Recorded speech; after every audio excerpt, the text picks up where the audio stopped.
ఇప్పుడే జీ5 app download చేయండి. చూడండి మీ ఫేవరెట్ టీవీ షోస్ ఎప్పుడైనా ఎక్కడైనా. నీకు విషయం చెప్పాలి. మావయ్య గారు, నేను కూడా మీకు ఒక విషయం చెప్పాలి. బాలా కన్స్ట్రక్షన్ కాంట్రాక్ట్ మనకే వచ్చింది. ఆఫీస్లో అందరూ ఫుల్ హ్యాపీగా ఉన్నారు. మన కంపెనీ ప్రెస్టేజ్ 10 పెరిగింది మావయ్య గారు. కంగ్రాచులేషన్స్ అమ్మా. థ్యాంక్ యూ మావయ్య గారు. అవును, మీరేదో చెప్పాలన్నారు. లక్ష్మి హ్యాపీగా ఉంది. ఈ టైంలో ఈ బ్యాడ్ న్యూస్ చెప్పడం ఎందుకు? ఏం లేదమ్మా, నేను నీతో చెప్పాలనుకున్న విషయమే నువ్వు నాతో చెప్పావు. అంటే మీకు కూడా ముందే న్యూస్ తెలుసన్నమాట. వివేక్ ఒక్క నాకు తప్ప అందరికీ చెప్పేశాడు. ఇంటికి వచ్చేసారా మావయ్య గారు? లేదమ్మా, ఇంటికి వెళ్తున్నాను. సరే మావయ్య గారు, సాయంత్రం మేము ఇంటికి వచ్చాక మాట్లాడుకుందాం. సరే అమ్మా.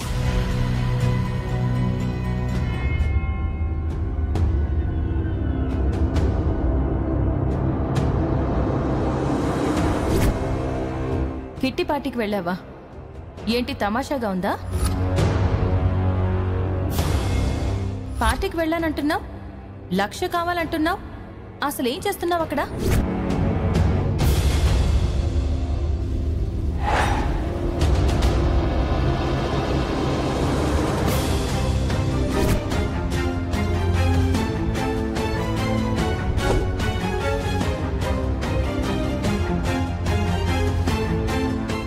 ఏంటి జాను, మీ అక్క డబ్బులు ఇవ్వనందా? ఇంట్లో పని చేసుకునే నీకు డబ్బులు ఎందుకు అందా?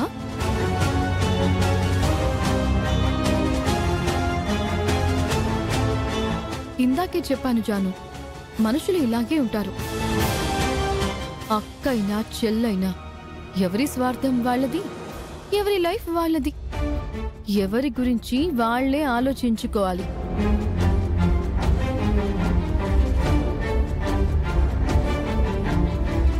నువ్వు మీ అక్క గురించి ఎంత ఆలోచిస్తావు?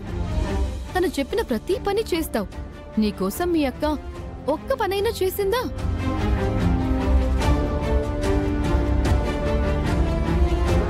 అప్పట్లో మిత్రతో గొడవ పడి వచ్చి మీ గురించి ఆలోచించకుండా తన దారి తను చూసుకుంది. తను మున్నార్లో ఉన్నట్టు కనీసం నీతోనైనా చెప్పిందా?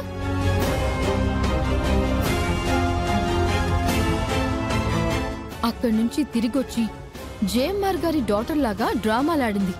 అప్పుడు కూడా నీ గురించి పట్టించుకోలేదు.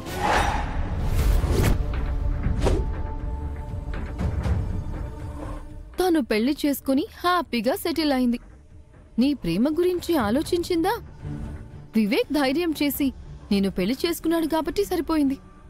లేకపోతే ఇప్పటికే నీది ఒంటరి బ్రతుకే కదా.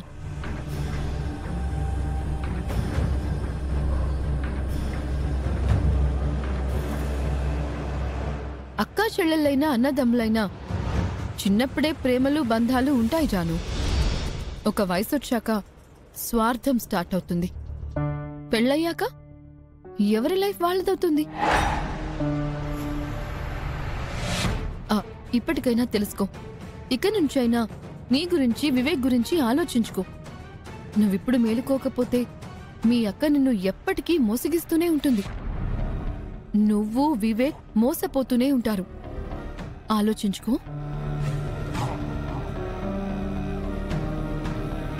జీ5 యాప్ డౌన్లోడ్ చేసి అన్ని ఎపిసోడ్స్ పూర్తి ఉచితంగా చూడండి.